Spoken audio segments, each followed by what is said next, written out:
오늘 우리가 함께 펼쳐볼 이 책은요, 하나의 거대한 지적 탐험으로 우리를 이끕니다. 이슬람이라는 광활한 세계 속에서 수세기에 걸쳐 피어났다가 또 어느새 잊혔던 철학의 역사를 차분히 따라가는 그런 여정이죠.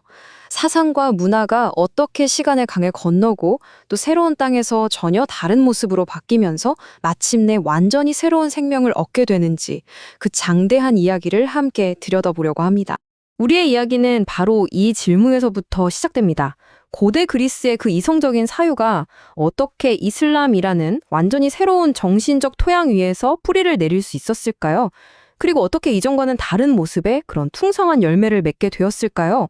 이건 단순히 지식이 한 곳에서 다른 곳으로 이렇게 쓱 옮겨가는 그런 수동적인 전달의 이야기가 아닙니다. 오히려 하나의 생각이 낯선 세계와 만나서 충돌하고 서로를 변화시키고 마침내 새로운 시대 정신으로 진화해 나가는 아주 역동적인 과정에 대한 이야기라고 할 수 있겠네요. 자, 이슬람 철학이라는 이 독특한 사유체계가 어떻게 태어났는지 제대로 이해하려면요. 먼저 그 사상이 싹튼 무대를 깊이 들여다봐야 합니다. 그 무대는 결코 가만히 있지 않았거든요. 끊임없이 그리고 때로는 아주 극적인 방식으로 변화하면서 새로운 사상이 등장할 수 있는 배경을 만들어냈습니다. 고대 아라비아의 고요한 사막에서부터 거대한 제국의 심장부였던 화려한 궁정에 이르기까지 이 지리적, 문화적 배경의 변화가 어떻게 철학의 씨앗이 자랄 토양을 마련했는지 지금부터 차근차근 살펴보겠습니다. 모든 것의 시작점은 바로 이곳, 독립적인 베두인 부족들이 자유롭게 살아가는 광활한 사막이었습니다. 끝없이 펼쳐진 모래 언덕과 뜨거운 태양 아래에서 삶의 리듬은 꽤나 단조로웠죠. 이곳에서 가장 가치 있게 여겨졌던 지적 유산은 논리 정연한 철학이 아니었습니다. 그보다는 부족의 오래된 전통, 전투에서의 용맹함, 그리고 사랑을 노래하는 시, 이런 것들이었죠. 다 같이 해물 합쳐 무언가를 일구거나 문명화된 여가를 즐기는 상과는 좀 거리가 있었어요. 그렇기 때문에 이곳은 아직 체계적인 사유, 그러니까 철학이 싹트기에는 다소 척박한 땅이었다, 이렇게 말할 수 있겠습니다. 이슬람 세계의 지적 중심지는요, 결코 한 곳에 머물러 있지 않았습니다. 이 점이 참 흥미로운데요. 정치 권력의 중심이 이동함에 따라서 지성의 중심 또한 함께 움직였던 거죠. 처음에는 예언자의 도시 메디나가 모든 것의 중심이었지만 곧 헬레니즘과 기독교의 유산이 깊이 스며든 다마스크스로 수도가 옮겨가면서 새로운 문화적 자극이 들어오기 시작합니다. 그리고 마침내 아바스 왕조가 제국의 위용을 과시하기 위해서 세운 계획도시 바그다드가 등장하면서 지성의 무대는 그야말로 절정을 맞이하게 되죠. 이 수도의 이전은 그냥 지리적인 이동이 아니라 이슬람 문명이 앞으로 흡수하고 발전시킬 지적 자원의 종류가 근본적으로 바뀌었다는 걸 의미하는 아주 중요한 사건이었습니다. 메디나와 바그다드는 같은 이슬람 제국의 수도였지만 그 성격은 정말 판이하게 달랐어요. 메디나가 율법과 신앙적 전통에 집중했던 순수한 정신적 중심지였다면 바그다드는 제국의 심장부로서 온갖 세속적인 화려함이 넘쳐나는 곳이었습니다. 제국 전역에서 모여든 다양한 인종과 종교, 그리고 서로 다른 생각을 가진 학자와 예술가들이 이곳에서 만나고 교류했죠. 바그다드는 그야말로 거대한 문화의 용광로였던 셈입니다. 바로 이렇게 이질적인 것들이 서로 부딪히고 녹아드는 역동적인 환경 속에서 종교적 교리를 넘어서는 세속적이고 과학적인 사유가 꼽힐 수 있는 완벽한 조건이 마련된 겁니다. 물론 바그다드가 하늘에서 뚝 떨어진 건 아니었습니다. 그 이전에 이미 바스라와 쿠파 같은 번화한 무역 도시에서 지적인 변화의 씨앗이 자라고 있었거든요. 이 도시들은 제국의 동쪽과 서쪽을 잇는 교역로의 중심지였어요. 그래서 아랍인, 페르시아인, 무슬림, 기독교도, 유대인 상인들이 끊임없이 드나들면서 물자뿐만 아니라 생각과 지식을 교환했죠. 바로 이런 다양한 문화가 자연스럽게 뒤섞이는 환경 속에서 신학 논쟁과는 별개로 문법, 역사, 과학 같은 세속적인 학문에 대한 관심이 싹트기 시작했습니다. 이것이 바로 훗날 바그다드에서 만개할 지적 부흥의 서막이었다고 할 수 있겠네요. 그렇다면 그리스 철학이라는 이 강력한 촉매제가 이슬람 세계에 도착하기 전에 그곳에는 이미 어떤 지적 자원들이 준비되어 있었을까요? 이슬람 세계는 결코 텅 빈 공간이 아니었어요. 이미 세 가지 뚜렷한 전통에서 비롯된 고대의 지혜가 풍부하게 쌓여 있었죠. 이 세 가지 지혜의 흐름은 앞으로 우리가 보게 될 이슬람 철학을 구성하는 아주 중요한 원재료가 됩니다. 용광로에 들어갈 준비가 되어 있던 그 원재료들이 무엇이었는지 지금부터 하나씩 살펴보겠습니다. 첫 번째는 샘족의 지혜입니다. 이건 뭐랄까, 구약성서의 잠언 같은 걸 떠올리시면 쉬워요. 삶에 대한 깊은 관찰에서 우러나온 실용적인 격언이나 경구 같은 형태였죠. 두 번째는 선과 악, 빛과 어둠의 끝없는 투쟁이라는 이원론적 세계관을 가진 페르시아의 종교적 사유입니다. 그리고 세 번째는 당시 아랍인들에게 깊은 경외심을 불러일으켰던 인도의 지식이었어요. 특히 상상을 초월하는 거대한 숫자를 다루는 인도의 수학과 신비로운 사상은 이슬람 지식인들에게 정말 큰 충격을 주었죠. 이 세 가지 흐름이 바로 초기 지적 재료였습니다. 페르시아의 사유 중에서도 특히 주목할 만한 게 바로 이 지루한주의입니다. 이건 선과 악이라는 두 개의 대립하는 원리보다 더 근원적인 제1의 원인으로 끝없는 시간, 즉 지루한을 설정한 아주 정교한 철학책이었어요. 모든 것은 시간에서 태어나서 시간 속으로 사라지고 운명이나 별들의 움직임조차 이 시간의 법칙 아래에 있다는 생각이었죠. 이건 거의 유물론적 세계관에 가깝다고 볼 수 있습니다.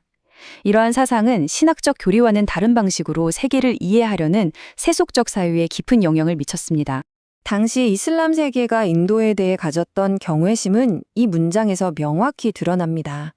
그들은 인도를 정말 신비로운 지혜의 원천으로 여겼어요. 특히 인도의 수학이 소개한 영의 개념과 위치 기수법은 계산 방식에 그야말로 혁명을 일으켰습니다. 또 점성술이나 의학, 그리고 인간의 내면을 탐구하는 신비주의 사상 역시 인도로부터 흘러들어온 아주 귀중한 지적 자산이었죠. 인도는 그들에게 미지의 지혜가 숨겨진 동경의 대상, 바로 그런 곳이었습니다. 자, 그런데 여기서 아주 중요한 구분을 하나 해야 합니다. 방금 살펴본 동방의 지혜들은 의심할 여지 없이 풍부한 사유의 소재와 깊은 통찰을 제공했어요. 하지만 과학과 철학이라는 체계적인 학문을 세우는 데 필요한 형식, 그러니까 논리적으로 사고하고 체계적으로 지식을 쌓아가는 방법론을 제공한 것은 바로 그리스의 정신이었습니다. 비유를 하자면 이렇습니다. 인도와 페르시아가 아름다운 보석과 금속 같은 풍성한 재료를 주었다면 그리스는 그 재료들을 녹여서 정교한 예술품으로 만들어낼 수 있는 설계도와 도구를 제공한 셈이죠. 그렇다면 아테네에서 탄생한 그 눈부신 지적 유산은 어떻게 저 멀리 바그다드까지 전달될 수 있었을까요? 그 길고 험난한 여정에는 결정적인 다리 역할을 한 사람들이 있었습니다. 바로 시리아의 기독교 학자들이었죠. 만약 그들의 헌신적인 노력이 없었다면 아리스토텔레스와 플라톤의 지혜는 어쩌면 동방의 새로운 세계에 결코 닿지 못했을지도 모릅니다. 이제 그 지식의 통로에 대해 좀 더 자세히 알아보겠습니다. 시리아인들은 지정학적으로 참 독특한 위치에 있었습니다. 로마와 페르시아라는 두 거대 제국의 경계에 살고 있었거든요. 수세기 동안 그들은 두 세계 사이에서 때로는 교역의 파트너로, 때로는 전쟁의 희생자로 살아가면서 자연스럽게 두 문화를 모두 흡수했습니다.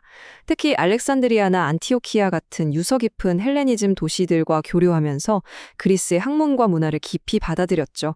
이러한 역사적 배경이 그들을 동과 서를 잇는 위대한 문화의 중개자로 만든 것입니다. 고대 그리스의 지식이라는 그 불꽃을 꺼트리지 않고 지켜낸 곳은 바로 시리아어를 사용하던 기독교 공동체, 그중에서도 특히 네스토리우스파였습니다. 그들은 신학 논쟁 과정에서 그리스도의 신성뿐만 아니라 완전한 인성을 강조했는데요. 바로 이 점이 인간과 자연 세계에 대한 철학적, 과학적 탐구에 상대적으로 더 열린 태도를 갖게 만들었습니다. 에데사와 니시비스에 세워진 그들의 학교는 그냥 신학교가 아니었어요. 신학과 더불어 의학, 논리학, 수사학 같은 그리스의 학문을 가르치고 연구하는 그야말로 암흑기의 지식의 불꽃을 지켜낸 위대한 보루였습니다. 시리아 학자들이 수세대에 걸쳐 지켜온 그리스 지식의 불씨는 이제 아바스 왕조의 바그다드에서 거대한 불길로 타오를 준비를 마쳤습니다. 역사상 가장 위대하고도 방대한 지적 프로젝트 중 하나인 번역운동의 시대가 열린 것이죠. 이건 단순히 한 언어를 다른 언어로 바꾸는 기계적인 작업이 아니었어요. 지식을 새로운 문명이라는 용기 안에 담아서 재창조하는, 마치 평범한 금속을 황금으로 바꾸려 했던 지식의 연금술과도 같은 과정이었습니다. 하나의 사상이 걸어온 여정을 보면 이 과정이 얼마나 길고 복잡했는지 알 수 있습니다. 알렉산드리아 도서관에 잠들어 있던 그리스어 원본이 먼저 시리아의 수도원에서 시리아어로 번역됩니다. 그 후 시리아어 번역본이 바그다드의 지혜의 집으로 옮겨지고 마침내 거기서 아랍어로 번역되는 거죠. 이처럼 지식은 여러 언어와 문화를 거치면서 여과되고 전달되었습니다. 이건 마치 수세기에 걸쳐 여러 주자가 이어달리는 지성의 릴레이 경주와도 같았다고 할 수 있겠네요. 각 주자는 다음 주자에게 바통을 넘겨주면서 이 장대한 여정을 이어갔습니다. 지금 보시는 이 이름들은 이 위대한 지적 여정을 이끈 영웅들입니다. 이들은 단순한 필사자가 아니었고요. 지식의 연금술사에 가까웠습니다. 그리스 철학의 추상적인 개념들을 아랍어라는 새로운 언어의 틀에 맞추기 위해서 그들은 수많은 단어를 고심하며 선택해야 했고 때로는 새로운 용어를 만들어내기까지 했습니다. 특히 후나인 이븐 이스하크와 그의 아들 이스하크는 여러 그리스어 사본을 비교 내조해서 가장 정확한 번역을 추구했는데요. 이건 현대적인 문헌학의 기초를 닦았다고 할 수 있을 정도로 굉장히 정교한 작업이었습니다. 여기서 꼭 기억해야 할 중요한 점이 있습니다. 이 번역들이 원본을 완벽하게 사진처럼 복사한 게 아니었다는 사실입니다. 그건 일종의 각색에 가까웠죠. 번역가들이 대부분 기독교도였기 때문에 자신들의 신앙적 세계관에 맞춰서 원문을 재해석하곤 했습니다. 예를 들면 그리스 신화에 나오는 신들의 이름은 기독교의 사도들로 바뀌었고 피할 수 없는 운명이라는 개념은 전능한 신의 뜻으로 번역되었죠. 이런 방식으로 그리스 철학은 이슬람 세계에 소개되기 전부터 이미 새로운 세계관의 옷을 입고 있었던 겁니다. 바로 이 길고 복잡한 번역과 각색의 과정을 거쳐서 이슬람 세계의 마침내 모습을 드러낸 아리스토텔레스는요, 우리가 오늘날 대학에서 배우는 그 철학자와는 사뭇 다른 모습이었습니다. 그는 동방으로의 머나먼 여정 동안 완전히 새로운 옷으로 갈아입었던 것이죠. 자, 그가 과연 어떤 새로운 옷을 입고 이슬람 사상가들 앞에 나타났는지 자세히 살펴보겠습니다. 초기 이슬람 세계는 아리스토텔레스를 직접 만난 게 아니었습니다. 신플라톤주의라는 아주 두꺼운 필터를 통해서 받아들였죠. 이 필터는 아리스토텔레스의 논리적이고 현실주의적인 사상에 플로티누스 같은 후대 철학자들의 신비주의적이고 영적인 사상을 뒤섞어 놓았습니다. 그 결과 그들이 만난 아리스토텔레스는 현실 세계를 냉철하게 분석하는 과학자가 아니라 육체를 벗어나 신성한 근원으로 올라가려는 영혼의 여정을 이야기하는 신비가에 가까웠어요. 심지어 프로티누스의 저작이 아리스토텔레스의 신학이라는 이름으로 둔갑해서 소개되기도 했습니다. 이 구절을 한번 가만히 음미해 보시죠. 아리스토텔레스의 저작으로 위장된 이 책에서 철학자는 마치 플라톤의 대화편 파이돈에 나오는 소크라테스처럼 말하고 있습니다. 그는 죽음을 두려워하기는커녕 육체의 감옥에서 벗어나 순수한 삶의 세계로 들어가는 마지막 단계로 여기면서 아주 평온하게 맞이하죠. 영혼의 불멸성에 대해 회의적이었고 현실 세계의 탐구를 중시했던 실제 아리스토텔레스의 모습과는 상당한 거리가 느껴지지 않으신가요? 아마도 당시 가장 큰 영향력을 미쳤을 이 텍스트는 아리스토텔레스를 논리학자가 아니라 황홀경 속에서 신과의 합의를 직접 체험한 신비가로 그리고 있습니다. 철학적 사유의 정점이란 논리적 추론을 넘어서 말로는 표현할 수 없는 신성한 빛을 직접 보는 영적인 체험이라는 거죠. 이러한 이미지는 초기 이슬람 철학의 방향을 결정하는데 정말 지대한 영향을 미쳤습니다. 철학은 단순한 지적 탐구가 아니라 신에게 다가가려는 구도자의 영적인 여정이 된 것이죠. 이처럼 신비주의적이고 영적인 옷을 입은 아리스토텔레스는 세계가 신의 창조 없이 영원하다고 주장했던 본래의 아리스토텔레스보다 이슬람의 종교적 교리와 조화를 이루기가 훨씬 수월했습니다.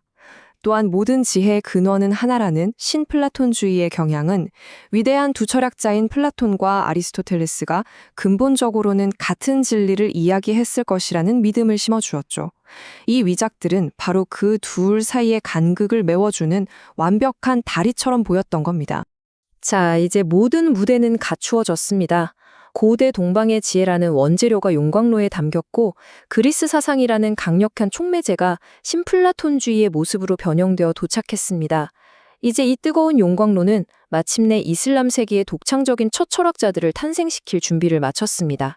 이 변모된 아리스토텔레스가 그들의 사유에 어떤 씨앗을 뿌렸고 그 씨앗은 또 어떤 모습의 철학으로 자라나게 될까요? 그 흥미로운 이야기가 이제 막 시작되려고 합니다.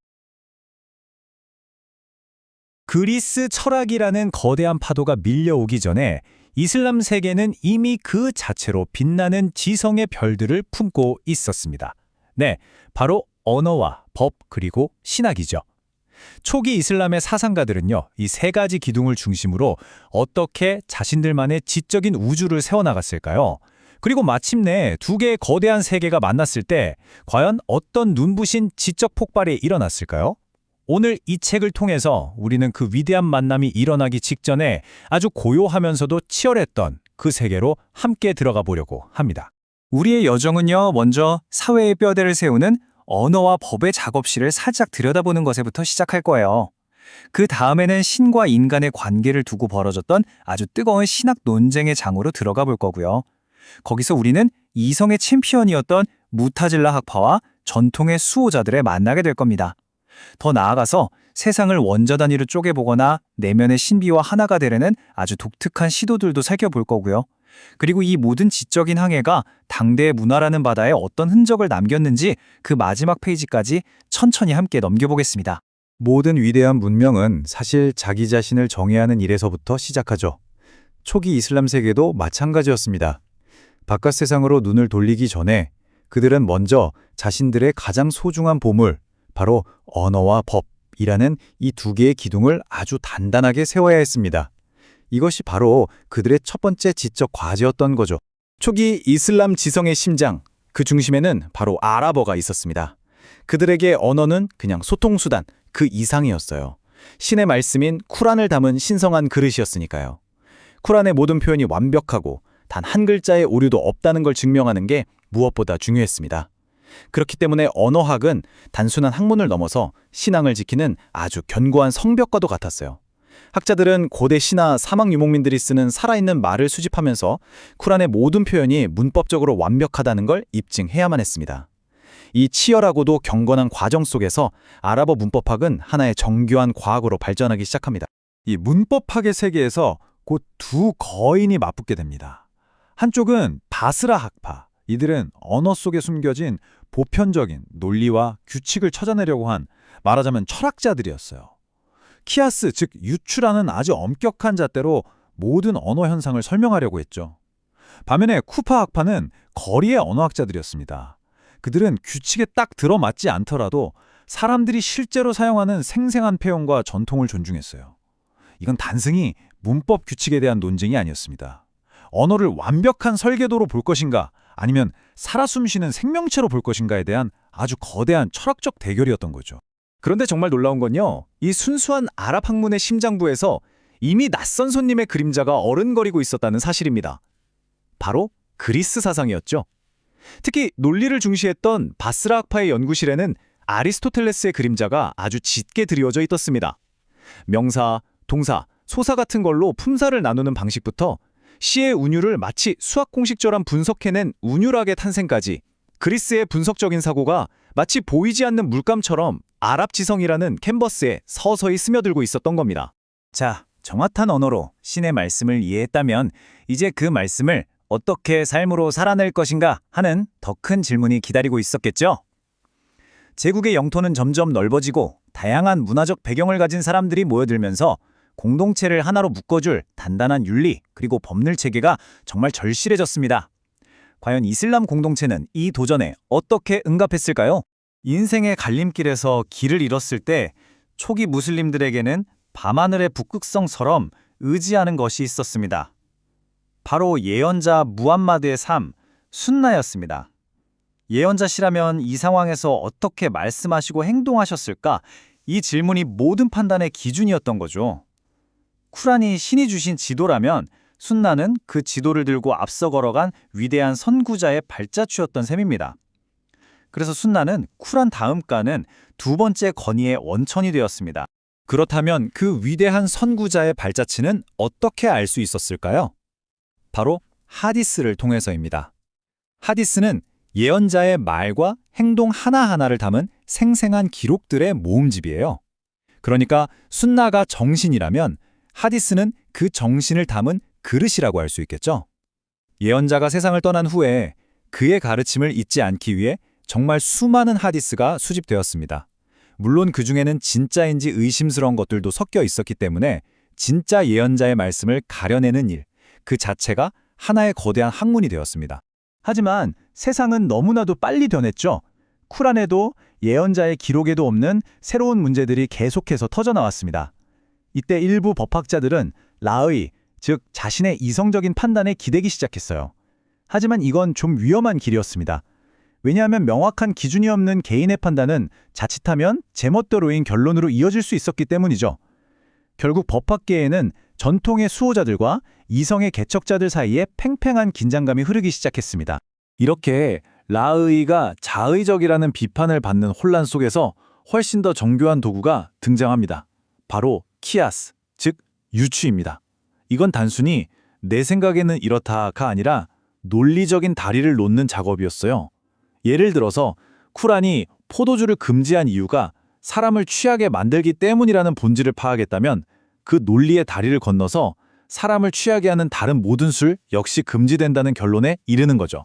이로써 법은 개인의 주관을 넘어서 객관적인 논리의 옷을 입게 된 겁니다. 쿠란, 수나, 키아스, 이 세 개의 기둥 위에 이슬람 법 체계를 완성하는 마지막 활용점정이 찍힙니다. 바로 이즈마, 공동체의 합의입니다. 이건 단순히 다수결 같은 게 아니었어요. 당대 최고의 학자들이 깊은 논의 끝에 만장일치로 내린 결론은 마치 신의 뜻이 공동체를 통해 드러난 것처럼 절대적인 권위를 가졌습니다. 신앙 공동체 전체는 오류를 범하지 않는다는 깊은 믿음 아래 이즈마는 모든 논쟁을 잠재우고 법체계에 화강암 같은 안정성을 부여했습니다. 이러한 원칙들을 바탕으로 이슬람 법학자들은 피크라고 하는 놀랍도록 정교한 삶의 지도를 그려냈습니다. 그들은 인간의 행동을 옳다와 그르다, 이 두 가지 흑백 논리로만 보지 않았어요. 반드시 해야 할 의무부터 시작해서 하면 좋은 권장사항, 해도 그만 안 해도 그만인 허용사항, 안 하는 게 좋은 비권장사항, 그리고 절대 해서는 안 되는 금지사항까지. 모든 행동에 아주 섬세한 도덕적 스펙트럼을 부여한 거죠. 이건 삶의 모든 순간에 신의 뜻을 따르고자 했던 그들의 치열한 고민이 담긴 결과물이었습니다. 자, 이렇게 어떻게 살 것인가에 대한 정교한 지도가 완성되었습니다. 하지만 인간의 지성은 여기서 멈추지 않죠. 이제 그들은 고개를 들어서 더 근원적인 질문을 던지기 시작합니다. 신은 어떤 분이실까? 나에게 선택의 자유가 있는 걸까? 이 세상의 본질은 대체 뭘까? 이 심오한 질문들과 함께 이슬람 사상은 실천의 영역을 넘어서 사변의 세계로 들어섭니다. 바로 칼람, 즉 이슬람 신학의 시대가 열린 것입니다. 칼람, 그리스어 로고스처럼 말 또는 이성적 담론을 뜻하는 이 단어는요, 당시 이슬람 지성사에 던져진 하나의 지적인 폭탄과도 같았습니다. 왜냐하면 신앙이 그저 순종하고 실천하는 문제였던 시대에 신과 그의 속성을 인간의 이성으로 분석하고 논증하겠다는 시도였기 때문이죠. 당연히 전통주의자들은 이걸 신성모독이라며 격렬하게 비난했습니다. 하지만 신이 가장 먼저 창조한 것은 이성이었다는 말이 힘을 얻으면서 이성적 사유는 점차 신앙의 중요한 일부로 자리 잡게 됩니다. 칼람의 시대, 모든 논쟁의 한가운데에는 바로 이 하나의 질문이 있었습니다. 인간의 삶은 신이 이미 써놓은 각본일까? 아니면 내가 직접 쓰는 희곡일까? 즉, 인간에게 자유의지가 있는가? 아니면 모든 것이 신의 뜻대로 예정되어 있는가 하는 문제였죠. 이 질문에 어떻게 답하느냐에 따라 신의 정의, 인간의 책임, 선과 악의 모든 의미가 달라지기 때문에 이건 이슬람 신학에서 가장 뜨거운 화두가 될 수밖에 없었습니다. 이 거대한 질문 앞에서 이슬람 신학계는 두 개의 진영으로 갈라섰습니다. 한쪽에는 무타질라 학파, 이성의 깃발을 든 혁명가들이 있었습니다. 그들은 이렇게 외쳤죠. 정의로운 신이라면 반드시 인간에게 자유의지를 주셨을 것이다. 그래야만 자신의 선택에 책임을 물을 수 있지 않은가? 라고요. 그 반대편에는 전통주의자, 계시의 성을 지키는 수호자들이 있었습니다. 그들은 이렇게 맞섰습니다. 모든 것은 신의 뜻이다. 인간의 자유를 내세우는 것은 전능한 신의 힘을 의심하는 것이다. 이건 결국 신의 정의와 신의 권능 중 무엇을 우선할 것인가에 대한 이성과 계시 사이의 영원한 줄다리기였던 셈입니다. 그렇다면 이슬람 이성주의에 선봉에 섰던 무타질라 학파, 그들은 구체적으로 어떤 논리로 자신들의 사상을 쌓아 올렸을까요? 이제 그 이성주의 건축가들의 작업실로 한 걸음 더 깊이 들어가 보겠습니다. 초기 무타질라 학파의 거장 아부 알-후다이를 만나보죠. 그는 신의 속성 문제에 대해서 아주 놀라운 해법을 제시합니다. 신은 지식이라는 속성을 가지고 계신 게 아니라 신의 존재 자체가 곧 아는 것이다 라고 말이죠. 이게 무슨 말이냐면 마치 태양이 빛을 가지고 있는 게 아니라 태양의 존재 자체가 빛나는 것인 것과 같아요. 신과 그의 속성을 분리하지 않음으로써 그는 신의 완벽한 단일성을 지키려 했던 겁니다. 또 그는 인간의 이성에 대한 강한 믿음을 가졌습니다. 신이 계시를 내려주기 이전에도 인간은 자신의 이성만으로 선과 악을 구별하고 신의 존재를 알 수 있다고 주장했죠. 신앙에 있어서 이성의 역할이 얼마나 중요한지를 보여주는 대목입니다. 아부 아르다일의 제자 중에는 청출어람을 넘어서 스승을 경악하게 만든 인물이 있었습니다. 바로 알-나잠입니다. 그의 동료는 그를 변덕스럽지만 대담하고 정직한 사상가라고 평하기도 했는데요. 그의 생각은 너무나 파격적이어서 많은 사람들이 그를 이단하나 심지어 미치광이라고 손가락질했습니다. 과연 그의 머릿속에는 어떤 위험한 생각들이 들어있었을까요? 알나잠의 이론들은 그야말로 지적인 폭탄이었습니다. 첫째, 그는 세상은 태초에 단 한 번의 행위로 창조되었다고 주장했어요. 마치 사과 씨앗 하나 안에 미래의 나무와 열매, 그리고 그 다음 세대의 씨앗까지 모두 잠재되어 있듯이 모든 존재는 처음부터 서로의 안에 숨어 있다가 때가 되면 모습을 드러낸다는 거죠. 둘째, 그는 영혼이 무슨 신비로운 비물질적 존재가 아니라 우리 몸에 깃든 아주 미세한 물질이라고 봤습니다. 하지만 가장 위험했던 건 그가 학자들의 합의인 이즈마의 권위를 정면으로 부정하고 심지어 쿠란의 완벽성에까지 의문을 던졌다는 점입니다. 이건 이슬람 신앙의 뿌리를 뒤흔드는 아주 위험한 도전이었습니다. 초기 무타질라 학파가 어떻게 살 것인가 하는 윤리 문제에 집중했다면 그들의 후배들은 더 깊은 생각의 미궁 속으로 들어갔습니다. 그들의 관심은 실제란 무엇인가, 보편적인 개념은 실제로 존재하는가와 같은 순수한 철학의 영역으로 옮겨갔죠. 이 지적인 여정의 선두에 무함마르와 아부 하심이 있었습니다. 이들의 논쟁은 아주 정교하고 추상적이었습니다. 예를 들어서 무함마르는 운동이나 불금 같은 개념은 오직 우리 머릿속에만 존재한다고 생각했어요. 현실에는 개별적으로 움직이는 물체나 붉은 사과만 있을 뿐이지 운동 자체나 불금 자체라는 보편적인 실체는 없다는 거죠. 반면에 아부 하심은 생각이 좀 달랐습니다. 그는 이런 보편 개념들이 완전히 존재하는 것도 아니고 그렇다고 완전히 없는 것도 아닌 어떤 독특한 상태나 양태로서 존재한다고 주장했어요. 마치 그림자는 물체처럼 실제하진 않지만 그렇다고 아예 없는 것도 아닌 것과 비슷하다고 생각하시면 좀 쉬울 것 같아요. 이처럼 그들의 논쟁은 철학의 가장 깊은 곳까지 파고들었습니다. 이렇게 이성과 전통이 격렬하게 충돌하던 시대에 바로 그 이성주의의 심장부에서 모든 것을 바꿀 한 인물이 등장합니다. 그의 이름은 알-아샤리. 그는 원래 무타질라 학파의 뛰어난 학자였지만 어느 날 스승과 결별하고 새로운 길을 선언하죠. 그는 이성과 계시, 자유의지와 예정설이라는 양극단의 주장을 아주 절묘하게 엮어내서 이후 수니파 이슬람을 1000년간 지탱할 정통교리의 거대한 초석을 놓게 됩니다. 알-아샤리의 지혜는 바로 이 종합에 있습니다. 자유의지 문제를 한번 볼까요? 그는 이렇게 말합니다. 행동을 창조하는 것은 신이지만 그 행동에 동의하고 자신의 것으로 만드는 것은 인간이다. 즉, 신이 쏜 화살의 방향을 인간이 마지막 순간에 미세하게 조정해서 그 결과에 책임을 진다는 획득의 개념을 제시한 거죠. 신의 속성이나 쿠란, 신을 보는 문제에 대해서도 그는 이처럼 양극단을 피하는 절묘한 중도의 길을 제시했습니다. 신의 절대적인 힘은 인정하면서도 인간의 책임과 이성의 공간을 최소한으로나마 남겨두는 것. 이것이 바로 그의 종합이 정통교리로 받아들여진 비결이었습니다. 정통교리가 자리를 잡아가던 한편에서 이슬람 사상은 가장 독창적이면서도 정말 기묘한 두 개의 길로 나아갑니다. 하나는 세계를 마치 영화 필름처럼 무수한 정지된 컷들의 연속으로 보는 급진적인 물리이론, 원자론입니다. 다른 하나는 논리의 세계를 떠나서 신과의 직접적인 합의를 추구하는 뜨거운 영성의 길, 신비주의고요. 이제 실제의 본질에 대한 이 두 가지 극단적인 관점을 만나보겠습니다. 이슬람 원자론 또는 기회원인론의 세계에 오신 것을 환영합니다. 이 세계의 규칙은 딱 하나입니다. 자연 법칙은 존재하지 않는다. 이 이론에 따르면요, 세상은 더 이상 쪼갤 수 없는 원자들과 그 속성들로 이루어져 있는데 이 모든 것은 매 순간 아주 찰나마다 신에 의해 새롭게 창조되고 또 파괴됩니다.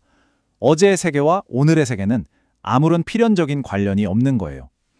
이 급진적인 이론의 목표는 단 하나, 창조 세계에 대한 신의 절대적인 주권을 증명하는 것이었습니다. 이 놀라운 세계관을 한번 단계별로 따라가 보죠. 첫째, 신은 매 순간 세상을 새로 창조합니다. 마치 애니메이터가 프레임 하나하나를 새로 그리는 것처럼요. 둘째, 그래서 지금 이 프레임은 바로 전 프레임과 아무런 필연적인 관계가 없습니다. 그냥 비슷해 보일 뿐이에요. 셋째, 우리가 철석같이 믿는 원인과 결과는 사실 환상입니다. 불이 솜을 태우는 게 아니에요. 신이 불과 솜이 만나는 기회에 솜에 타는 현상을 창조하는 습관을 가지고 있을 뿐입니다. 신이 마음만 먹으면 불은 얼음처럼 차가워질 수도 있는 거죠. 이 세계에는 오직 신의 의지만이 존재합니다. 이 원자론의 세계를 가장 잘 보여주는 예시가 바로 글 쓰는 사람입니다. 우리 눈에는 내가 글을 써야겠다는 의지가 손의 움직임과 펜의 움직임을 일으키는 하나의 연속된 행동으로 보이죠? 하지만 원자론자의 눈에는 이것이 완전히 독립된 네 개의 사건입니다. 신은 먼저 그 사람 안의 의지를 창조합니다. 그 다음 순간 능력을 창조하고 그 다음엔 손의 움직임을, 마지막으로 펜의 움직임을 창조합니다. 이 네 장면 사이에는 어떠한 연결고리도 없습니다. 각각이 신이 연출한 독립적인 창조 행위일 뿐이죠. 인과관계라는 사슬은 이 세계에서 완전히 끊어져 버립니다. 이처럼 세계를 이성으로 철저하게 해체하는 길이 있었다면 정반대의 길을 걸어간 사람들도 있었습니다. 그들은 복잡한 논쟁 대신에 침묵 속에서 답을 찾으려고 했습니다.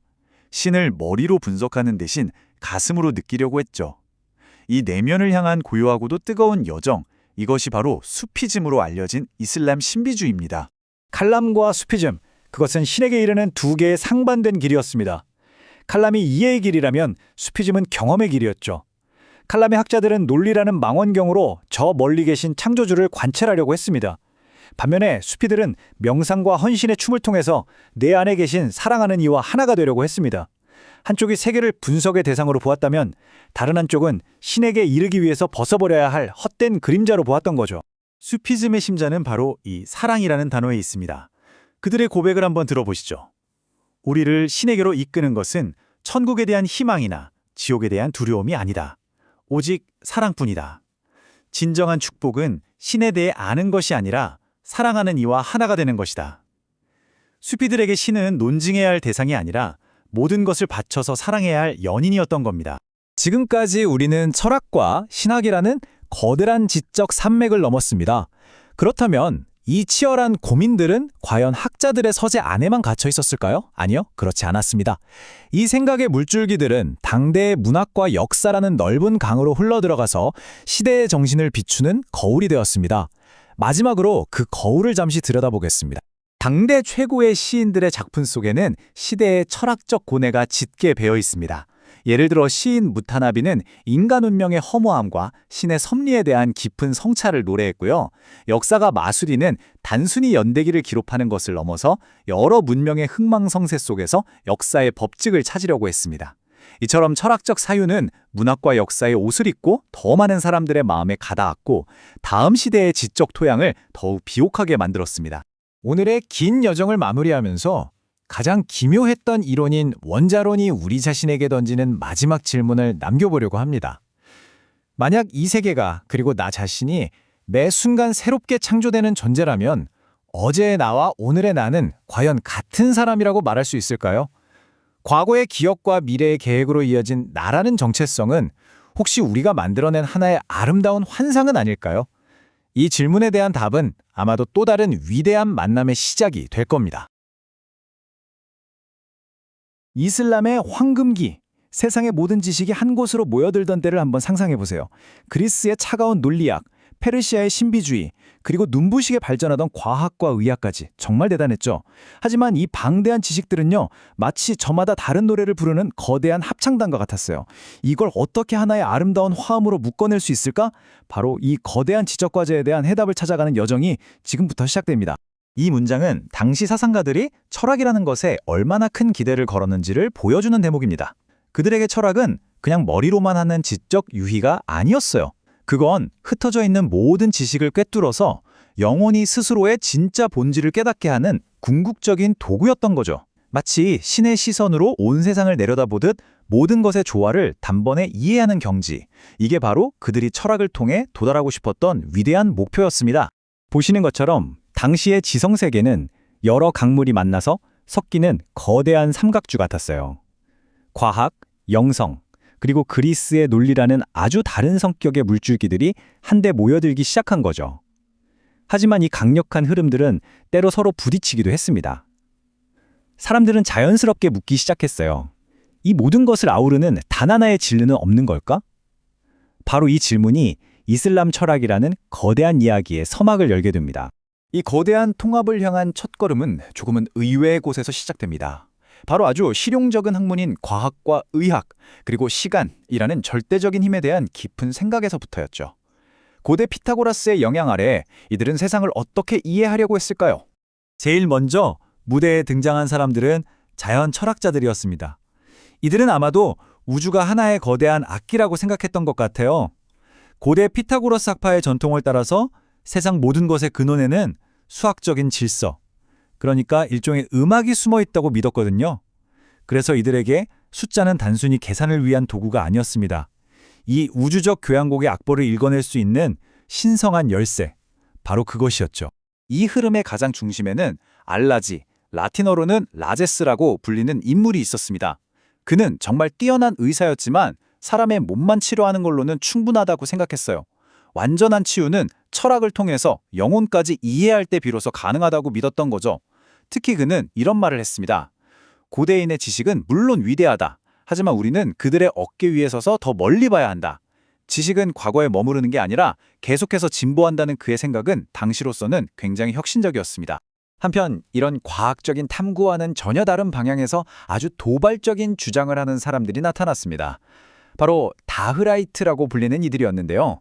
그들은 다흐르, 즉 끝없이 흐르는 시간이야말로 이 세상 모든 것을 지배하는 궁극적인 힘이라고 믿었습니다. 이건 사실상 운명론이나 마찬가지였죠. 신이 아니라 시간이 우주의 주인이라는 생각. 당연히 창조주를 믿는 신학자들에게는 유물론, 심지어 무신론처럼 보였고 아주 격렬한 논쟁에 불을 붙였습니다. 자, 이번에는 훨씬 더 거대한 야망을 품었던 한 비밀 결사에 대해 이야기해 보겠습니다. 이들은 인류가 쌓아온 모든 지식을 단 하나의 책의 안에 전부 담아내려고 했어요. 바스라의 충실한 형제들, 이들은 과연 어떤 꿈을 꾸었을까요? 충실한 형제들은 인류 지성의 모든 것을 담아내는 거대한 건축물을 짓고자 했던, 말하자면 지적 건축가들이었습니다. 10세기 바스라에 모였던 이 비밀결사는 과학과 철학, 영성을 총망라하는 아주 방대한 백과사전을 만들어냈어요. 그들의 목표는 단순히 지식을 나열하는 게 아니었습니다. 세상의 모든 지식이 사실은 하나의 신성한 계획을 가리키고 있다는 것을 보여주는 것, 그것이 그들의 원대한 포부였죠. 이들의 프로젝트를 가장 잘 설명해주는 비유가 있다면 바로 우주적 교향곡일 겁니다. 수학의 법칙, 저 하늘의 행성들의 움직임, 음악의 아름다운 화음, 그리고 우리 인간 영혼의 여정까지, 이 모든 것들이 사실은 신이 작곡한 하나의 거대한 교향곡의 서로 다른 악장들이라고 본 거죠. 세상 모든 존재가 각자 자기 파트를 연주하면서 완벽한 조화를 이루는 세계, 이것이 바로 충실한 형제들이 사람들에게 들려주고 싶었던 우주의 음악이었습니다. 그들의 철학은 영혼의 구원을 위한 아주 구체적인 로드맵을 제시했습니다. 보시는 것처럼 4단계로 이루어져 있죠. 첫째, 우리의 영혼은 이 물질 세계라는 감옥에 갇힌 채로 여정을 시작합니다. 둘째, 수학이나 과학 같은 이성적인 지식을 통해서 스스로를 깨끗하게 정화합니다. 셋째, 이렇게 깨끗해진 영혼은 여러 행성들의 천구를 하나씩 통과하면서 지상세계의 마지막 흔적까지도 다 씻어냅니다. 그리고 마지막 단계에서 마침내 신적인 세계의 영혼과 하나가 되어 완전한 자유를 얻게 되죠. 지식이 곧 구원으로 이어진다는 명확한 길을 보여준 겁니다. 바로 이 지점에서 이슬람 철학의 거대한 갈림길이 나타납니다. 굉장히 중요한데요. 왼쪽의 충실한 형제들이 세상의 모든 지식을 끌어안는 포괄적이고 신비로운 통합을 추구했다면, 오른쪽에서는 아리스토텔레스의 영향을 받은 새로운 흐름이 나타나기 시작합니다. 이들은 논리라는 아주 날카로운 칼로 모든 것을 분석하고 증명하는 엄격함을 추구했죠. 영적인 조화냐 아니면 이성적인 직면이냐, 이 두 거대한 지적 흐름의 충돌이 이슬람 철학의 다음 시대를 열게 되는 겁니다. 이 새로운 이성적인 흐름의 맨 앞에 선 인물이 바로 알킨드입니다. 훗날 아랍인의 철학자라는 아주 위대한 칭호를 얻게 되는 인물인데요. 그는 흩어져 있던 사상들을 체계적으로 정리한 최초의 철학자로 기록됩니다. 알킨디가 맡은 역할은 바로 이 그림처럼 서로 다른 두 세계를 잇는 튼튼한 다리를 놓는 것이었습니다. 한쪽에는 그리스 철학의 차가운 논리가 있었고요. 다른 한쪽에는 이슬람 신학의 뜨거운 믿음이 있었죠. 그는 이 둘이 결코 서로 적이 아니며 이성을 통해서 얼마든지 조화를 이룰 수 있다고 믿었습니다. 혼돈의 바다 위에 질서라는 다리를 건설하는 것, 그것이 바로 그의 위대한 과업이었습니다. 이 슬라이드는 인간의 영혼에 대한 이해가 어떻게 진화했는지를 아주 극적으로 보여줍니다. 이전의 의학자들은 영혼을 루후라고 불렀는데 이건 심장에서 피와 함께 흐르면서 몸에 생명을 불어넣는 미세한 물질 정도로 생각했어요. 거의 생리학적인 개념에 가까웠죠. 하지만 알킨디는 완전히 새로운 개념을 제시합니다. 바로 아켈, 즉 지성입니다. 이건 물질이 아니에요. 불멸하는 순수한 이성이며 우리의 육체와는 완전히 독립적인 실체입니다. 영혼을 물질적인 것에서 비물질적인 것으로, 단순한 생명력에서 순수한 이성으로 끌어올린 이 생각은 인간에 대한 이해에 있어서 거의 코페르니쿠스적인 전환이라고 할 수 있습니다. 결국 알킨디가 한 일은 우주에 아주 명확한 질서를 부여한 겁니다. 그의 체계를 한번 보세요. 맨 위에는 모든 것의 원인이 되는 초월적인 창조주가 있습니다. 그 아래에는 신이 창조한 세계가 있고요. 그 안에 우리 인간이 존재하죠. 그리고 인간의 가장 숭고한 목적은 바로 자신의 이성, 즉 아크를 통해서 저 높은 곳에 있는 우주적 지성과 접속하는 것입니다. 이 명료한 위계 질서가 이후 이슬람 철학의 뼈대가 됩니다. 알킨디가 이슬람 철학의 뼈대를 세웠다면 이제 그 위에 살을 붙이고 화려한 건축물을 완성한 사상가를 만나볼 차례입니다. 아리스토텔레스에 이어서 제2의 스승이라고까지 불렸던 위대한 철학자 알파라비입니다. 만약 킨디가 다리를 놓은 사람이라면 파라비는 그 위에 하늘에 닿을 듯한 웅장한 대성당을 지은 거장 건축가라고 할 수 있습니다. 그는 신으로부터 이 세상의 가장 작은 돌멩이에 이르기까지 존재의 모든 것을 단 하나의 원리로 설명하는 거대하고 정교한 시스템을 설계했어요. 모든 것은 신에게서 시작되어서 완벽한 논리적인 질서에 따라 흘러나온다는 거죠. 파라비의 우주관은 마치 빛의 폭포 같아요. 자, 맨 위를 한번 보실까요? 모든 것의 근원인 제일 존재, 즉 신이 있습니다. 신이 자기 자신을 생각하자 그 빛이 흘러 넘쳐서 제일 지성을 낳습니다. 이 제일 지성은 다시 신을 생각하면서 다음 단계의 지성을 낳죠. 이 과정이 계속 연쇄적으로 일어나면서 빛이 점차 아래로 흘러내리는 겁니다. 마치 여러 겹의 거울을 거치면서 빛이 조금씩 희미해지듯이요. 그렇게 마침내 가장 마지막 단계에서 우리가 살고 있는 이 물질 세계가 형성됩니다. 결국 세상 모든 존재는 신이라는 거대한 광원에서 출발한 빛의 그림자인 셈이죠. 자, 이렇게 완벽하고 거대한 우주의 설계도를 보고 나니까 자연스럽게 한 가지 질문이 떠오릅니다. 이 장엄한 질서 속에서 먼지처럼 작은 우리 인간의 위치는 과연 어디이고 또 우리 삶의 목적은 무엇일까요? 파라비는 이 근본적인 질문에 대해서도 아주 명쾌한 답을 준비해 두었습니다. 이 질문에 대한 답을 찾기 위해서 파라비는 시선을 우주에서 인간 사회로 돌립니다. 그의 철학은 이제 개인의 심리와 윤리를 거쳐서 궁극적으로는 유덕한 도시라는 정치 철학으로 이어지게 되죠. 인간이 최고의 목적을 이룰 수 있도록 돕는 이상적인 국가는 과연 어떤 모습이어야 할까요? 파라비가 보기에 인간의 삶이란 곧 지성의 여정입니다. 우리의 영혼은 본래 우주의 진리를 비출 수 있는 가능성을 지닌 거울과 같아요. 하지만 처음에는 먼지가 잔뜩 낀 잠재적인 상태에 머물러 있죠. 철학적인 사유를 통해서 이 거울을 계속 닦아내서 마침내 우주의 진리를 남김없이 비추는 현실적인 상태로 만드는 것. 그것이 바로 우리 인간에게 주어진 최고의 과업이라는 겁니다. 바로 이 지적 완성을 돕기 위해서 파라비는 플라톤의 철인 정치를 한 단계 더 발전시킵니다. 그의 이상국가인 유덕한 도시의 통치자는 단순히 이성적인 철학자 왕일 뿐만 아니라 신의 계시를 받는 예언자이기도 해야 합니다. 그는 어려운 철학적 진리를 보통 사람들이 이해할 수 있는 이야기나 상징, 그리고 법으로 번역해주는 특별한 능력을 갖춘 사람이죠. 그래서 국가의 목표는 단순히 정의를 실현하는 것을 넘어서 모든 시민을 궁극적인 행복으로 이끄는 것이 됩니다. 이것이 바로 파라오비가 제시한 인간이 도달할 수 있는 최고의 행복입니다.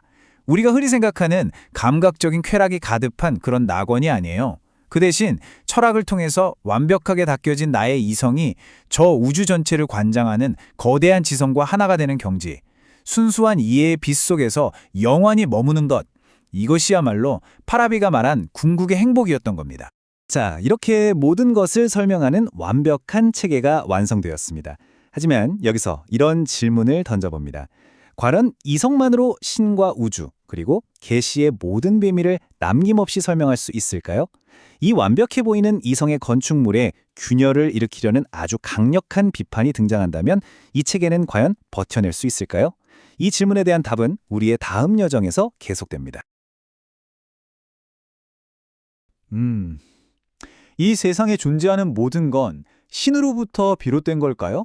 아니면 세상은 그냥 스스로의 법칙에 따라 움직이는 걸까요? 이슬람 철학사에서 가장 뜨거웠던 논쟁 중 하나인데요. 오늘은 바로 그 논쟁의 한복판으로 한번 들어봐 보려고 합니다. 동방 이슬람 세계에서 철학이 어떻게 그 눈부신 정점에 올랐다가 또 어떤 거대한 도전을 마주하게 됐는지, 그 파란만장한 지성의 여정을 우리 함께 따라가 보시죠. 자, 이번 이야기에서는요, 먼저 세상의 모든 지식을 하나의 거대한 시스템으로 엮으려 했던 철학의 군주 이븐 시나를 만나볼 거예요.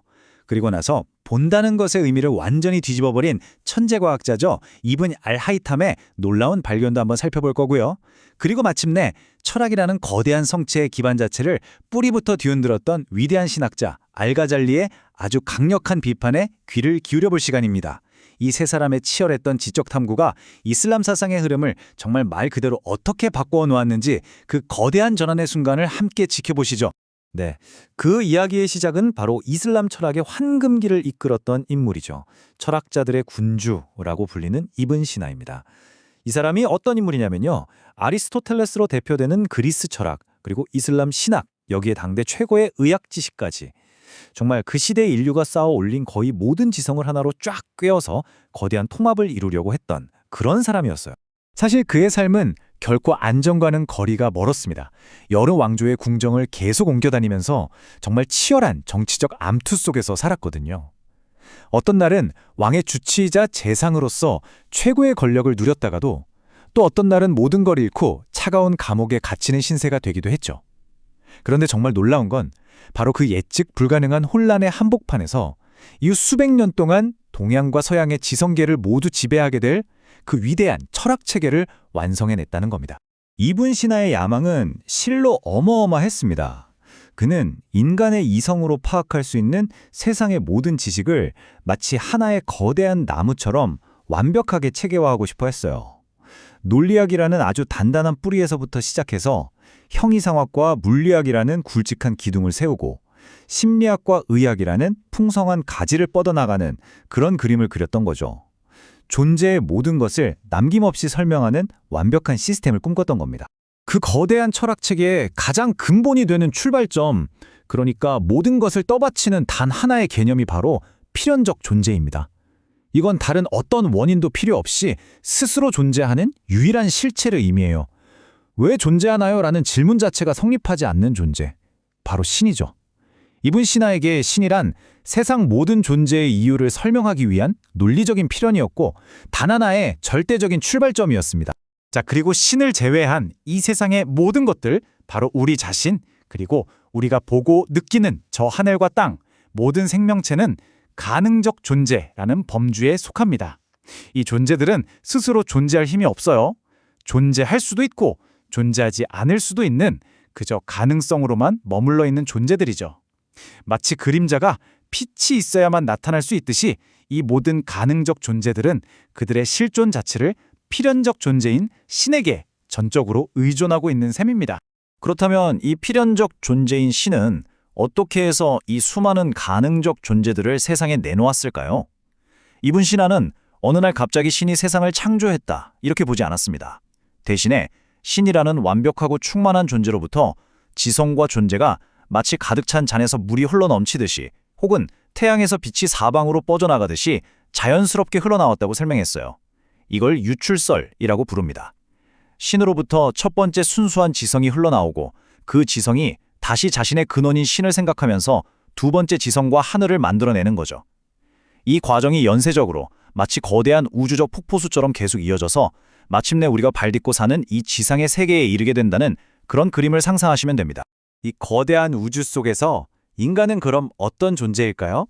이분 신화는 인간의 영혼을 크게 두 부분으로 나누어 보았습니다. 하나는 우리 몸과 아주 긴밀하게 연결되어 있어서 성장하고 느끼고 욕망하는 하위 영혼입니다. 이 영혼은 우리의 생물학적 생명을 유지시켜주지만 육체가 죽음을 맞이하면 함께 사라져버리는 운명을 가졌죠. 하지만 우리에게는 그보다 훨씬 더 중요한 이성적 영혼이 있습니다. 이것은 육체와는 분리된 순수한 지성이고요. 보편적인 진리를 깨닫고 궁극적으로는 우리를 존재하게 한 저 높은 곳의 신적인 근원과 다시 연결될 수 있는 잠재적으로 불멸하는 부분인 겁니다. 자신을 아는 자, 곧 자신의 주님을 알게 되리라. 당시 이슬람 신비주의, 그러니까 수피즘에서 널리 알려졌던 이 말은 이분 신화 철학의 궁극적인 목표가 무엇이었는지를 아주 명확하게 보여줍니다. 그에게 철학이란 건 단순히 머리로만 하는 지적 유의가 아니었어요. 이성적 영혼을 통해서 내면의 세계를 깊이 탐구하는 것, 그것이야말로 나라는 이 작은 존재를 넘어서 나를 존재하게 한 신적인 근원을 이해하고 하나가 되는 길, 즉 구원의 길이라고 보았던 겁니다. 그런데 흥미로운 점이 있습니다. 이분 신화는 이렇게 논리가 아주 정연하고 체계적인 철학서 말고도 영원히 빛의 세계로 돌아가는 여정을 그린 신비로운 우화들을 여러 편 남겼다는 거예요. 이건 아마도 모든 사람에게 공개되는 대중적인 가르침과 오직 그 의미를 이해할 준비가 된 소수의 제자들에게만 전수되는 깊은 영적 진실 사이에 어떤 구분이 있었음을 암시하는 것일지도 모릅니다. 어쩌면 그의 철학이 자칫 정통신학자들에게는 위험한 이단으로 비칠 수 있는 내용을 담고 있었기 때문은 아니었을까요? 자, 이분 신화가 이성을 통해서 신과 영혼이라는 내면의 우주를 탐구했다면 이제 우리는 완전히 다른 방식으로 세상을 이해하려고 했던 한 인물을 만나보겠습니다.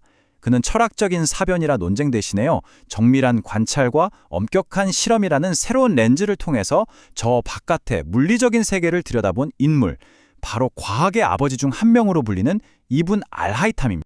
이븐 알하이탐과 함께 이슬람 세계의 지성적인 흐름은 새로운 방향으로 나아가기 시작합니다. 존재란 무엇인가와 같은 아주 거대하고 추상적인 형이상학적 질문에서 인간의 눈은 어떻게 사물을 보는가 와 같이 구체적이고 검증 가능한 질문으로 그 관심사가 옮겨가는 거죠. 추상의 세계에서 관찰과 실험의 세계로의 위대한 전환이 바로 여기서부터 시작되는 겁니다. 그는 광학, 천문학, 수학 등 정말 다양한 분야를 넘나들면서 연구했습니다.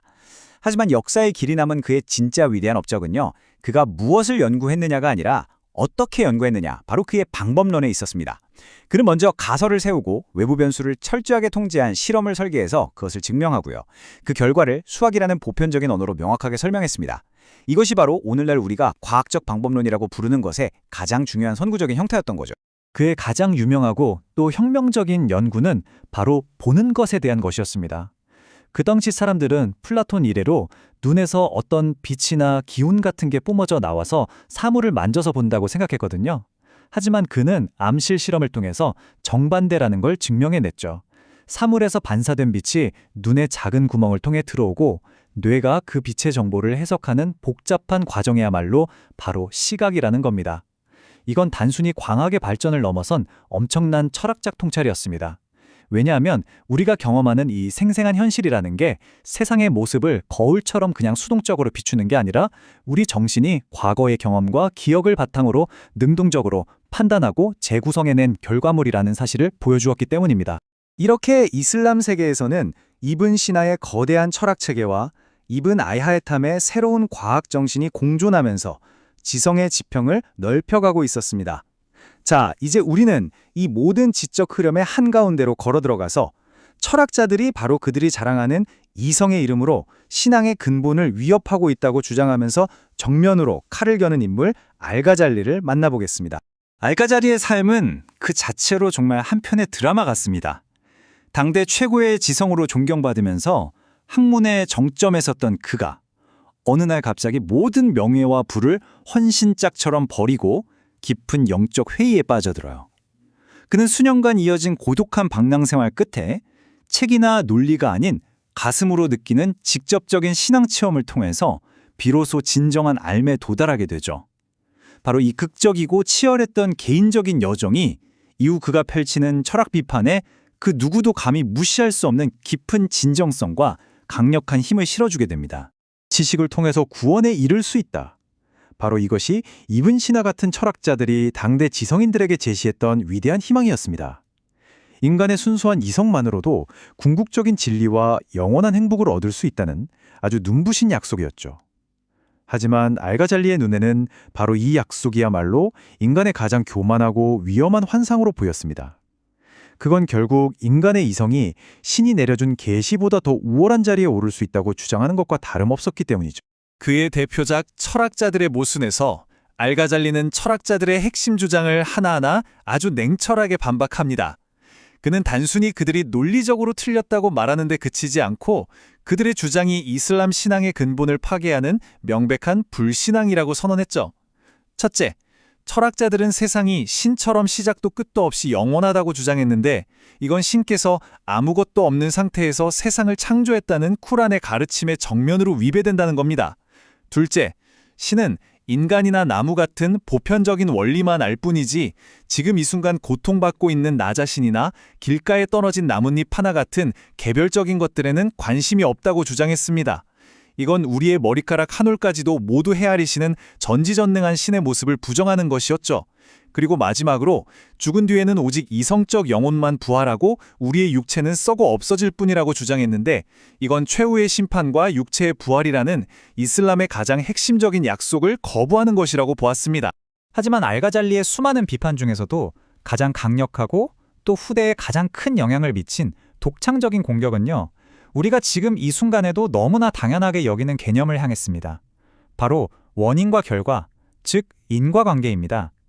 만약 원인과 결과 사이에 그 필연적인 연결고리를 끊어낼 수만 있다면 철학뿐만 아니라 과학의 기반까지도 송두리째 흔들어버릴 수 있는 그야말로 무서운 주장이었죠. 알가잘리는 우리에게 아주 간단하지만 생각하면 할수록 심오해지는 질문을 던집니다. 우리가 불이 솜을 태우는 원인이다 라고 말할 때 우리는 정말로 무엇을 보고 있는 걸까요? 불이 솜에게 타라고 명령하는 그 힘 자체를, 그 필연적인 관계 자체를 눈으로 본 사람이 과연 있을까요?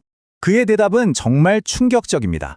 우리가 실제로 관찰하는 것은 불이 솜에 닿는 사건 이후에 솜이 타는 사건이 일어나는 것을 반복적으로 목격하는 것뿐이라는 거예요. 두 사건이 항상 함께 일어나는 걸 수없이 보다 보니까 우리 마음이 습관적으로 불이 원인이구나 라고 그냥 착각하고 믿어버리는 것일 뿐 그들 사이에 어떤 보이지 않는 필연적인 힘이나 연결고리가 있다는 객관적인 증거는 어디에도 없다고 그는 주장합니다. 그렇다면 진짜 원인은 대체 뭘까요? 알가잘리에게 있어서 유일하고 또 진정한 원인은 오직 하나, 바로 신의 의지뿐입니다. 그러니까 불이 솜을 태우는 게 절대 아니라는 거예요. 신께서 불이 솜에 닿는 바로 그 순간을 일종의 기회로 삼아서 솜을 타게 만드는 그 사건 자체를 직접 창조하신다는 거죠.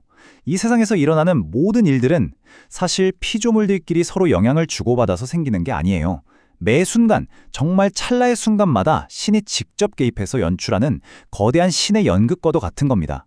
이렇게 되면 신의 절대적인 힘, 그 권능은 우주 만물 어느 한 곳도 빠짐없이 예외 없이 미치게 되는 거죠. 알가잘리의 이처럼 강력하고 근본적인 비판은 동방 이슬람 세계의 지성계에 거대한 지각 변동을 일으켰습니다. 철학이 주도하던 시대가 저물고 신앙과 신학이 중심이 되는 새로운 시대가 열리는 결정적인 전환점이 마련된 것이죠. 알가잘리 이후 동방의 이슬람 세대에서 철학은 다시는 예전과 같은 독립적인 권위를 되찾지 못했습니다. 이전에는 진리를 탐구하는 최고의 길로 여겨졌지만 이제는 신학의 주장을 논리적으로 뒷받침하거나 변호하는 시녀의 역할에 머무르게 되었어요. 새로운 사상을 과감하게 탐구하기보다는 과거 위대한 철학자들의 주장을 안전하게 해설하고 정리하는 데 더 치중하게 된 것입니다. 인간 이성의 한계와 그 위험성을 통렬하게 드러냄으로써 알가잘리는 이슬람 세계의 지적 우선순위를 완전히 바꾸어 놓았습니다. 이제 철학적 사유보다는 신으로부터 온 직접적인 계시, 흔들리지 않는 전통신앙, 그리고 가슴으로 체험하는 신비주의적 경험이 진리에 이르는 훨씬 더 확실하고 우월한 길로 인정받게 된 거예요. 그리고 이 거대한 흐름은 이후 수세기 동안 동방 이슬람 세계의 사상과 문화를 결정짓게 됩니다. 이처럼 동방에서 철학의 불꽃이 도전을 받고 점차 사그라드는 것처럼 보일 때 그 지성의 횃불은 꺼지지 않고 바다 건너 새로운 땅으로 옮겨져서 이전보다 훨씬 더 놀라운 방식으로 다시 타오를 준비를 하고 있었습니다. 그 눈부신 부활의 이야기는 우리 여정의 다음 편에서 계속됩니다. T.H. 에드부어의 이슬람 철학사를 따라가는 우리의 여정, 이제 정말 흥미로운 전환점에 이르렀습니다.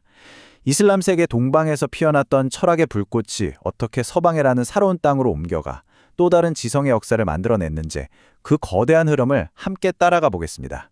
이 질문은요, 이번 이야기의 아주 중요한 시작점이라고 할 수 있습니다.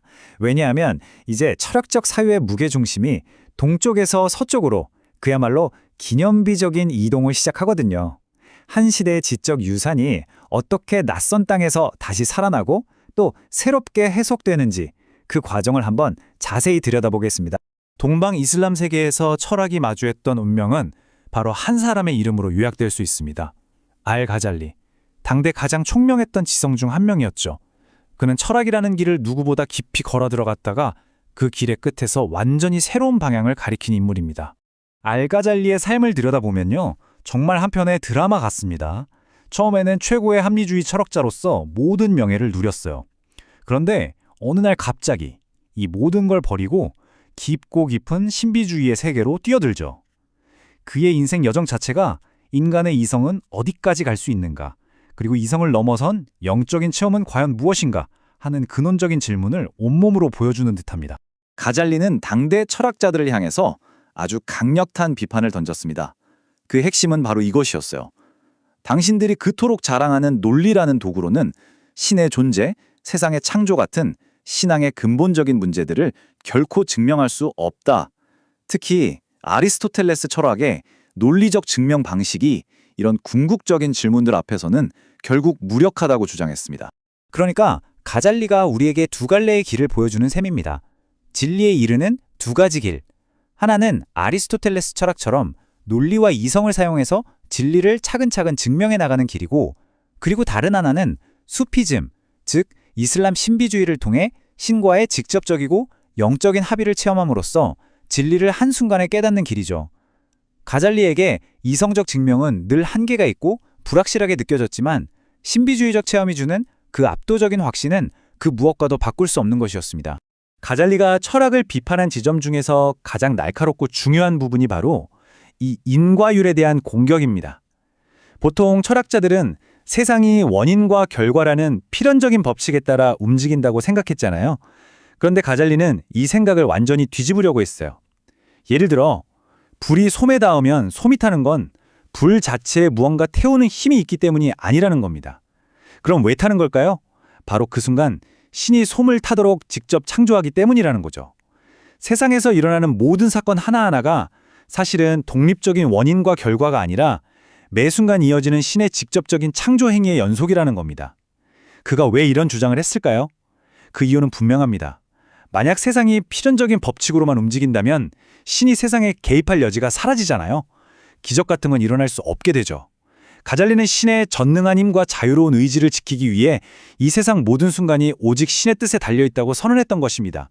결국 가잘리의 가르침은 신의 힘은 절대적이고 이 세계는 매 순간 신의 창조에 의존해야만 존재할 수 있다는 정통 신학의 입장을 아주 강하게 뒷받침해 주었습니다. 그의 이런 막대한 영향력 때문에 동방 이슬람 세계에서 철학은 점차 신학을 돕는 역할에 머물거나 신비주의의 길로 흡수되는 경향을 보이게 되죠.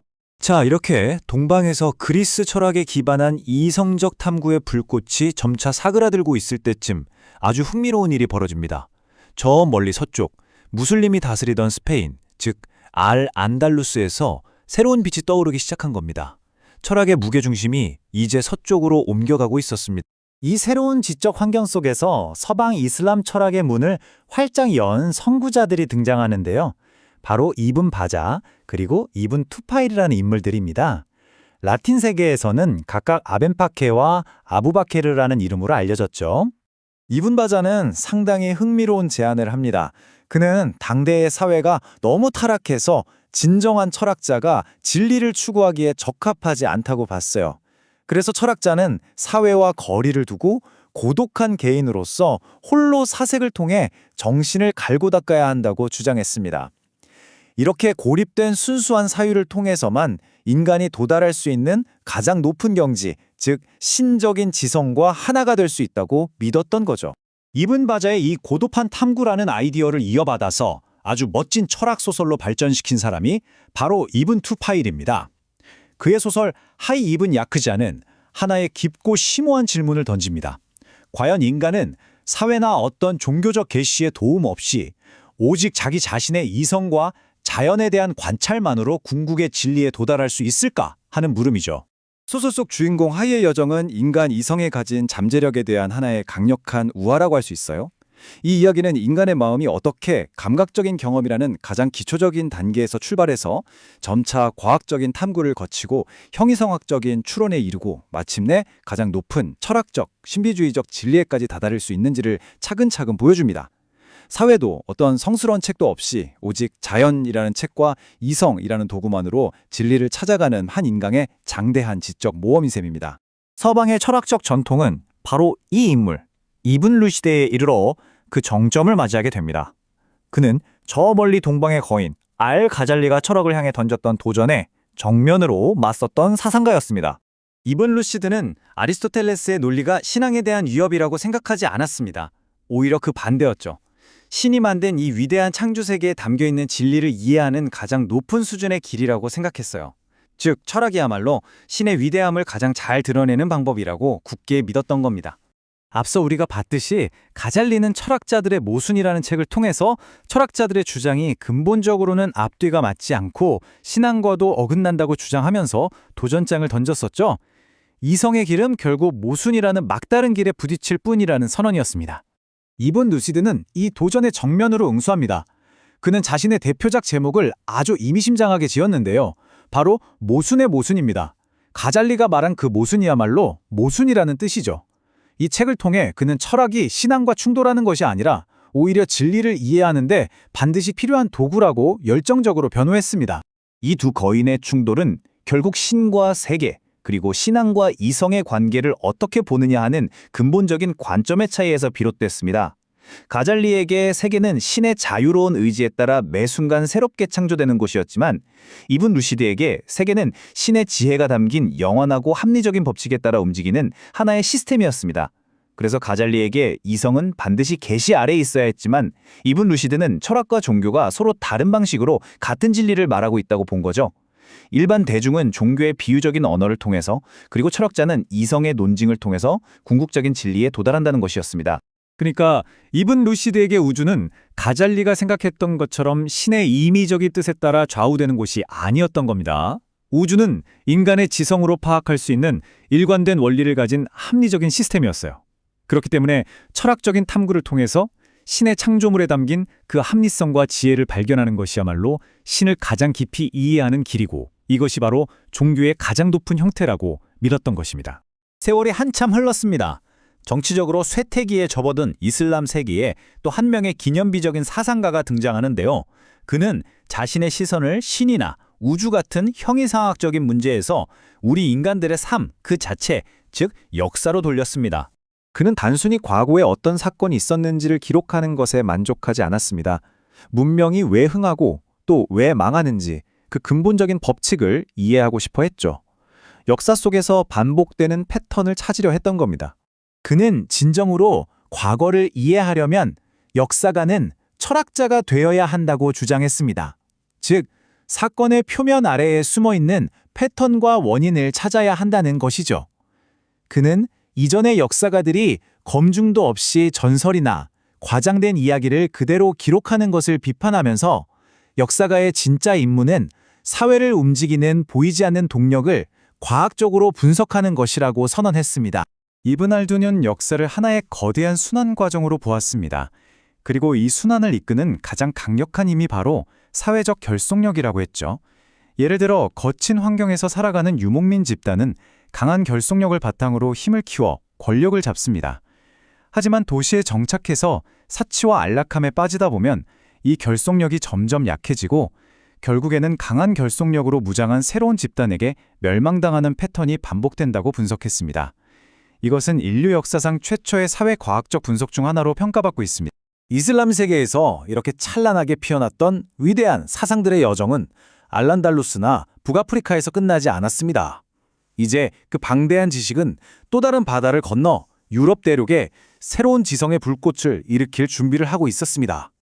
스페인의 톨레도, 이탈리아의 팔레르모 같은 도시들이 바로 그 지식 전파의 중심지 역할을 했습니다. 특히 톨레도에서는 이슬람이 남긴 수많은 아랍어 서적들이 라틴어로 번역되면서 유럽은 자신들이 오랫동안 잊고 있었던 고대 그리스의 지혜를 다시 만날 수 있게 되었죠. 이븐 루시드의 저작들이 파리 대학에 전해져서 격렬한 논쟁을 일으켰다는 사실은 당시 이 지식의 흐름이 얼마나 역동적이었는지를 보여줍니다. 유럽의 사상은 이 번역물들을 통해 그야말로 거대한 지적인 충격을 받게 됩니다.